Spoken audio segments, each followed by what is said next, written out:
Hello friends, welcome to career path. आज का हमारा न्यू एंड शॉर्ट टॉपिक है that is a cash management.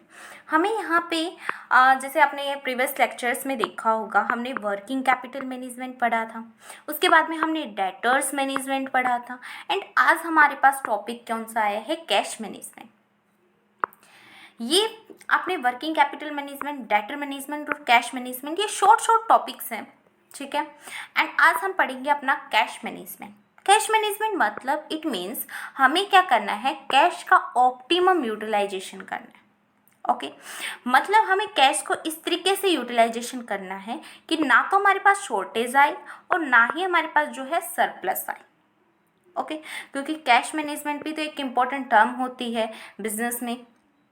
Okay हम देखते हैं, अगर हम कैश मैनेजमेंट के बारे में पढ़ें तो फाइनेंस में एक बोर्ड एरिया होता है कैश मैनेजमेंट का, जिसमें आपके पास क्या क्या चीज़ें इंक्लूड होती हैं। कैश का आपको कलेक्शन करना पड़ता है, उसको हैंडल करना पड़ता है और उसके मैनेजमेंट करना पड़ता है। आपके पास ये तीनों चीज़ें जो है बहुत ज़रूरी होती हैं कि कैश को आप किस तरीके से कलेक्शन कर रहे हो, किस वे में उसे हैंडल कर रहे हो और किस प्रकार उसे मैनेज कर रहे हो। यहाँ से फोकस भी ये करता है कि मिनिमम आपके पास इतना बैलेंस कैश तो होना ही होना चाहिए बिजनेस में। अगर आपके पास इतना बैलेंस कैश नहीं है तो बिजनेस इफेक्टिवली रन नहीं कर पाएगा। ओके तो आपके पास इतना बैलेंस ऑफ कैश जो है, मिनिमम इतनी अमाउंट जो है आपके कैश की मेंटेन रखनी चाहिए बिजनेस में at a particular point of time, क्योंकि यहाँ पे आपके पास कोई भी सरप्लस नहीं होना चाहिए, कोई भी शॉर्टेज नहीं होनी चाहिए कैश की ना, क्योंकि सरप्लस और शॉर्टेज दोनों ही जो है आपके पास बैड कंडीशन होती है। ओके ना तो आपके पास शॉर्टेज होनी चाहिए कैश की और ना ही आपके पास सरप्लस होना चाहिए। आपको जो है कैश को ऑप्टिमम यूटिलाइजेशन करना चाहिए, ऑप्टिमम बैलेंस जो कैश जो है आपका मेंटेन होना चाहिए बिजनेस में। ओके कैश मैनेजमेंट में हम इसी के बारे में पढ़ेंगे कि हमें क्या करना है, कैश को ऑप्टिमम यूटिलाइज करना है कि कैश जो है इतनी अमाउंट में होना चाहिए ताकि हम बिजनेस के हर एक पहलू पर स्ट्रांगली अपनी नज़र भी रख सकें और स्ट्रांगली हम उस पर क्या कर सकते हैं, काम भी कर सकते हैं। डे टू डे अफेयर जो हम करते हैं, डेली के जो हमने अफेयर करने हैं, जो भी ऑपरेशन ऑपरेट करनी है इन द बिजनेस में, वो हम स्मूथली कर पाएँ। ओके अब हम देखते हैं कौन कौन सी कॉस्ट आती हैं related to the cash. Cash के रिस्पेक्ट में आपकी कौन कौन सी कॉस्ट एसोसिएटेड होती है। तो दो कॉस्ट होती है, एक तो ट्रांजैक्शन और एक होती है आपके पास अपॉर्चुनिटी कॉस्ट। अगर हम इन दोनों के रिलेशन की बात करें तो इन दोनों में इनवर्स रिलेशन होता है। अगर हम बात करते हैं ट्रांजैक्शन कॉस्ट की, तो ट्रांजैक्शन कॉस्ट हमारे पास आता है जहाँ पे हमारे पास क्या होनी चाहिए, शॉर्टेज होता है। कैश का क्या है, शॉर्टेज है। एंड अपॉर्चुनिटी कॉस्ट कब आती है, अपॉर्चुनिटी कॉस्ट जब आती है जब हमारे पास कैश का क्या है, सरप्लस अमाउंट में। जब हमारे पास कैश सरप्लस अमाउंट में है, ठीक है, जब हमारे पास क्या होती है, अपॉर्चुनिटी कॉस्ट। एंड जब शॉर्टेज है तब क्या होंगे हमारे पास, ट्रांजैक्शन। अगर हम बात करें ट्रांजैक्शन कॉस्ट की एंड हम वहाँ पे हमारे पास जो है शॉर्टेज में कैश है लेकिन बैंक में है, बिजनेस में नहीं है, बैंक में रखा हुआ है। आपको बैंक से ट्रांजैक्शन करनी पड़ेगी, आपको बैंक में जाना पड़ेगा और वहाँ से कैश निकलवाना पड़ेगा, तब आपके पास कैश अवेलेबल हो सकता है। अदरवाइज तो आपके पास बिजनेस में तो कैश है ही नहीं। तो यहाँ पे किस चीज़ की कॉस्ट लगी है, ट्रांजैक्शन कॉस्ट लगी है। अगर मैं अपॉर्चुनिटी कॉस्ट की बात करूँ तो यहाँ पे क्या है, आपके पास सरप्लस में अमाउंट में कैश ऑलरेडी बिजनेस में अवेलेबल है, ठीक है। अब बिजनेस में ऐसे ही कैश रखा हुआ है जो कि किसी भी यूज़ का नहीं है, जहाँ पे उसका कोई भी यूज़ नहीं हो रहा है। अगर आप उस जो भी आपके पास एक्स्ट्रा कैश रखा हुआ है बिजनेस में, अगर आप उस कैश को जो है बैंक में जाके डिपॉजिट करा देते हो, वहाँ बैंक क्या देगा आपको, बदले में इंटरेस्ट देता है। तो आपको उस कैश से क्या मिल रहा है, इंटरेस्ट मिल रहा है। इट मीन्स यहाँ पे आपका कैश का क्या हो रहा है, ऑप्टिमम यूटिलाइजेशन हो रहा है। अदरवाइज जो आपके पास कैश रखा हुआ है, आप इन्वेस्ट कर सकते हो किसी भी प्रोजेक्ट में, वहाँ से आपको क्या मिलेगा, रिटर्न मिलेगा, ठीक है। दैट इज ये रिटर्न भी आपके पास क्या है, अपॉर्चुनिटी कॉस्ट है। आप अपनी अपॉर्चुनिटी कॉस्ट को अवेल कर पा रहे हो। यहाँ पे आपके पास सरप्लस में कैश अगर बिजनेस में रखा हुआ है, ऐसा तो नहीं कि बिजनेस में रखा वो कैश जो है दोगुना हो जाएगा, नहीं होगा ना। तो आप उस कैश को अगर कहीं भी डिपॉजिट करते हो, कहीं भी आप इन्वेस्ट करते हो, तो वहाँ से आपको रिटर्न मिल रहा है या फिर आपको इंटरेस्ट में मिल रहा है, तो आपके पास एक्चुअली में आपका कैश का जो है बेटर यूटिलाइजेशन हो रहा है। That is A opportunity cost and transaction cost, जहाँ पे आपकी कैश की शॉर्टेज है।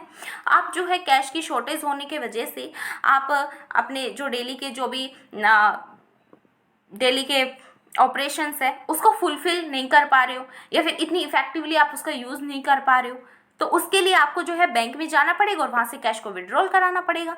कैश को विड्रॉल करवाओगे, that is a transaction cost. Okay, अगर मैं इन दोनों के रिलेशन की बात करती हूँ तो मेरे पास optimum utilisation balance of cash चाहिए, तो ये हो गया आपके पास क्या है, ट्रांजेक्शन कॉस्ट, और जो यहाँ से ये निकलती है ये क्या है आपके पास, आर, जिसे कि हम कह सकते हैं अपॉर्चुनिटी कॉस्ट। अपॉर्चुनिटी कॉस्ट को हम आर से डिनोट करते हैं एंड ट्रांजेक्शन कॉस्ट को हम टी से डिनोट करते हैं। तो ये आर क्या है आपके पास, आर क्या है आपके पास, opportunity cost, and that is a T, ये आपके पास क्या है, ट्रांजेक्शन कॉस्ट। और जहाँ पे ये काटती है जो इसके बीचों बीच, ये आपके पास क्या बनेगा, optimum utilisation of a cash, या फिर हम कह सकते हैं ऑप्टिमम बैलेंस इतना मेंटेन करना चाहिए बिजनेस में। आपके पास जो है वो आर बराबर होना चाहिए टी के, आर बराबर होना चाहिए टी के, मतलब आपकी अपॉर्चुनिटी कॉस्ट जो है वो ट्रांजैक्शन कॉस्ट के अगर बराबर होगी तो हम कहेंगे कि बिजनेस में इतना कैश है कि जिससे आपका बिजनेस जो है वो स्मूथली रन कर पाएगा। ओके, तो अगर हम इसके एक फॉर्मूले से समझें तो हमारे पास फॉर्मूला क्या दे रखा है, सॉरी यहाँ पे टाइपिंग एरर हो रखी है। आपके पास फॉर्मूला है √2 AT डिवाइडेड अपॉन में R।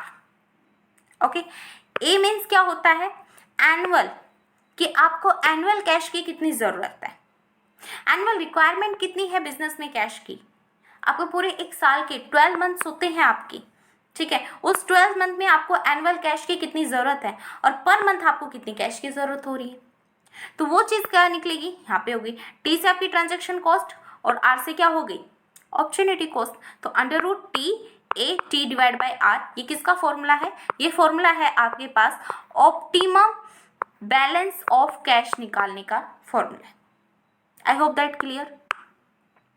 नेक्स्ट अगर हम बात करें आपका पास मोटिव क्या होता है होल्ड करने को कैश का, आप कैश को होल्ड करके क्यों रखते हो, क्या मोटिव क्या है आपके पास कैश को आप बिजनेस में होल्ड करके रखो।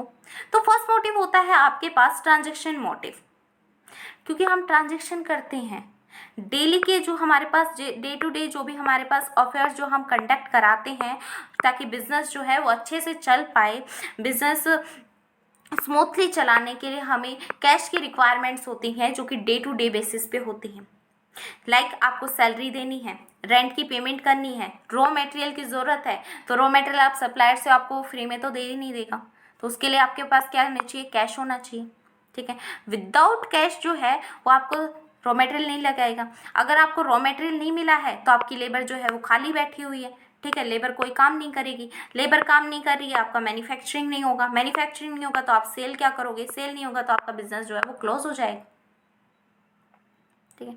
तो इसीलिए जो डे टू डे के जो हमारे पास अगर हम उन्हें स्मूथली अगर हम इन्हें कंडक्ट करना चाहते हैं तो हमें क्या चाहिए, हमें कैश की ज़रूरत होती है, दैट इज़ ए कैश, हमारे पास ये कहलाता है ट्रांजैक्शन मोटिव। ओके, नेक्स्ट आता है प्रिकॉशनरी मोटिव। प्रिकॉशनरी मोटिव की अगर हम बात करें तो हमारे पास एमरजेंसी की सिचुएशन में क्रिएट होता है, जहाँ पे हमारे पास एमरजेंसी की सिचुएशन है। एमरजेंसी मतलब कि अगर आपके पास हो सकता है इन द फ्यूचर जो होता है आपके पास क्या होता है, फ्यूचर अनसर्टेन होता है, फ्यूचर में आपको ये नहीं पता होता है कि इसके भाव गिरेंगे, इसके भाव कम होंगे। इट मीन्स हो सकता है आगे आने वाले समय में आपके इन्फ्लेशन का टाइम आ जाए, ठीक है। आपने किसी भी मेथड से प्रेडिकेट कर लिया, वैसे तो फ्यूचर को प्रेडिकेट करना बहुत मुश्किल होता है, लेकिन फिर भी आप इतने सालों से बिजनेस कर रहे हो तो आपने ये देख लिया कि इन्फ्लेशन का टाइम आने वाला है, तो आपने क्या किया है, बल्क में जो है रॉ मटेरियल जो खरीदोगी, तो रॉ मटेरियल खरीदने के लिए आपके पास कैश होना चाहिए, क्योंकि अगर इन्फ्लेशन का टाइम आएगा जाहिर सी बात है आपके रॉ मटेरियल के रेट क्या हो जाएंगे, दुगने हो जाएंगे, क्योंकि इन्फ्लेशन में महंगाई होती है। इन्फ्लेशन क्या होती है, महंगाई की सिचुएशन होती है, तो जब आपने ये सोचा कि आपके पास रॉ मटेरियल जो अभी आपके पास 10 रुपये में मिलेगा वो इन द फ्यूचर आपके पास 20 रुपये में मिल रहा है, आपके पास दुगने रेट चार्ज किए जाएंगे, तो आप क्या ये नहीं सोचोगे कि चलो बल्क में रॉ मटेरियल को खरीद लेते हैं अभी। तो ये आपके पास इमरजेंसी की सिचुएशन है, अभी आप करना नहीं चाहते हो ऐसा, बट इमरजेंसी में आपको करना पड़ रहा है क्योंकि फ्यूचर अनसर्टेन होता है। That is A precautionary motive, इसके लिए आपको कैश की ज़रूरत पड़ेगी। नेक्स्ट आता है स्पेकुलेटिव मोटिव, जो कि आपके अपॉर्चुनिटी को फ़ायदा उठा सकता है।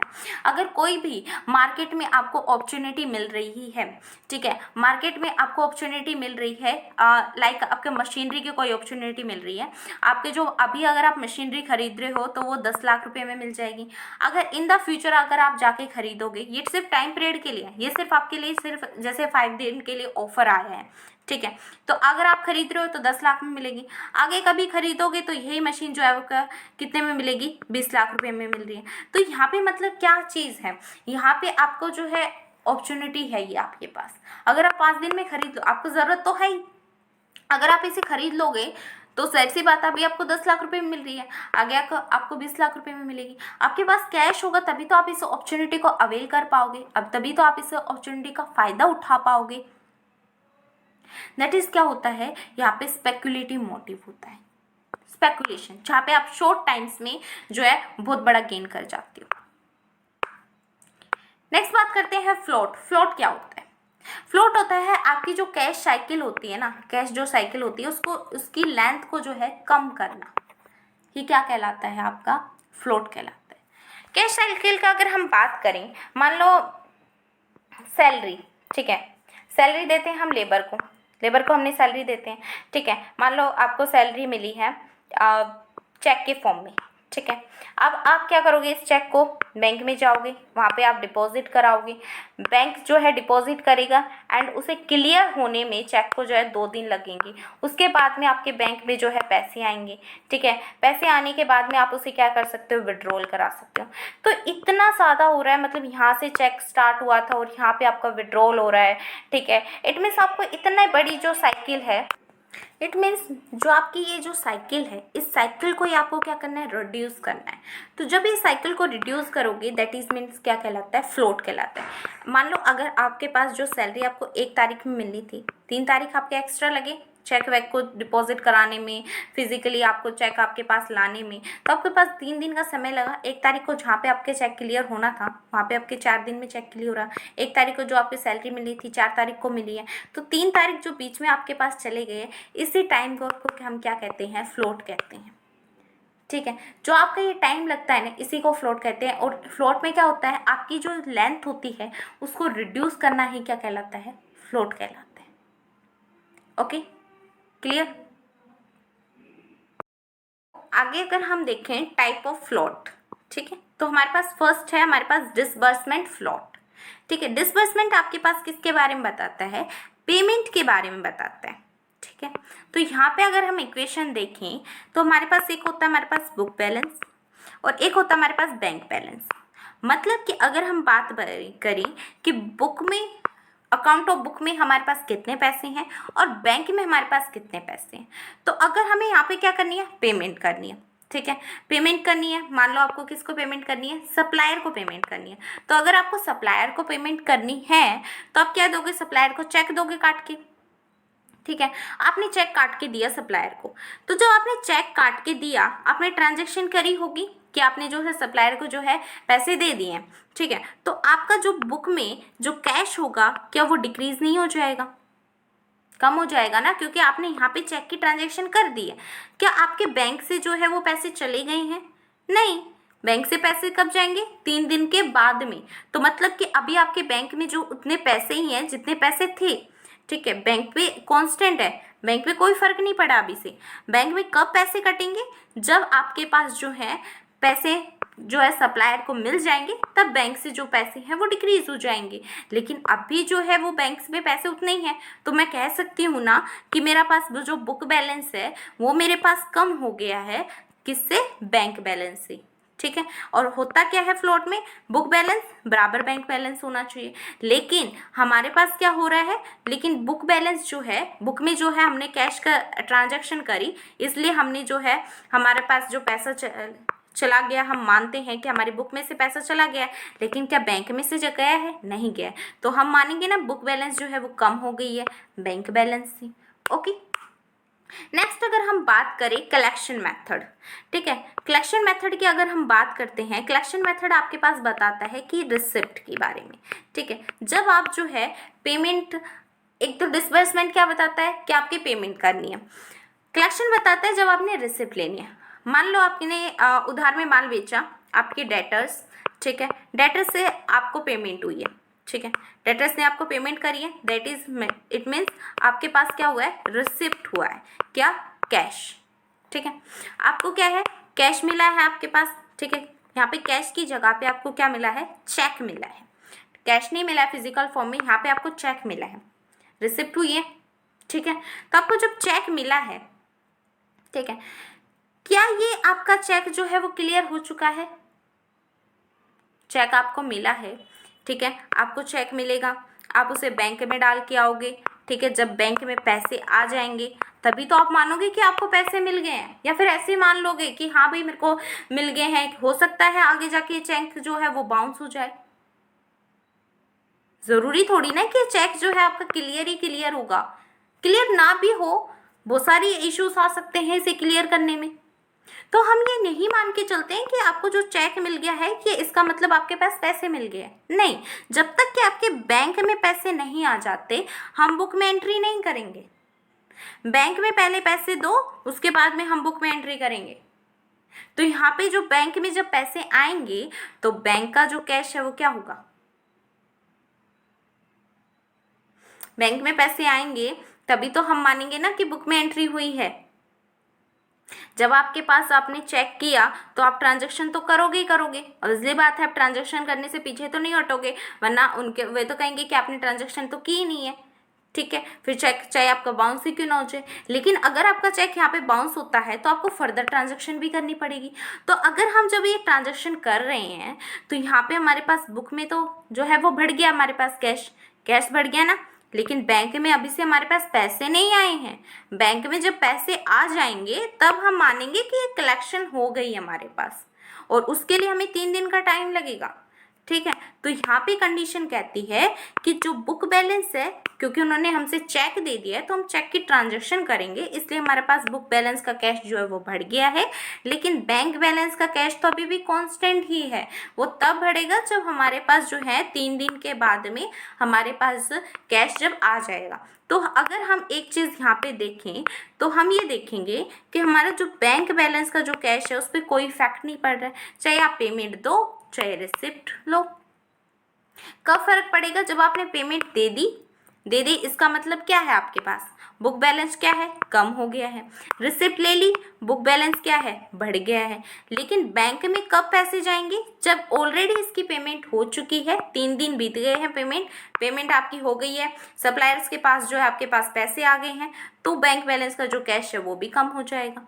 अगर आपके पास जो है वो बैंक में अगर आपके पास पैसे आ गए, आपका चेक क्लियर हो गया है, बैंक में अगर आपके पास पैसे आ गए तो हम कह देंगे कि बैंक का बैलेंस जो है वो बढ़ गया है।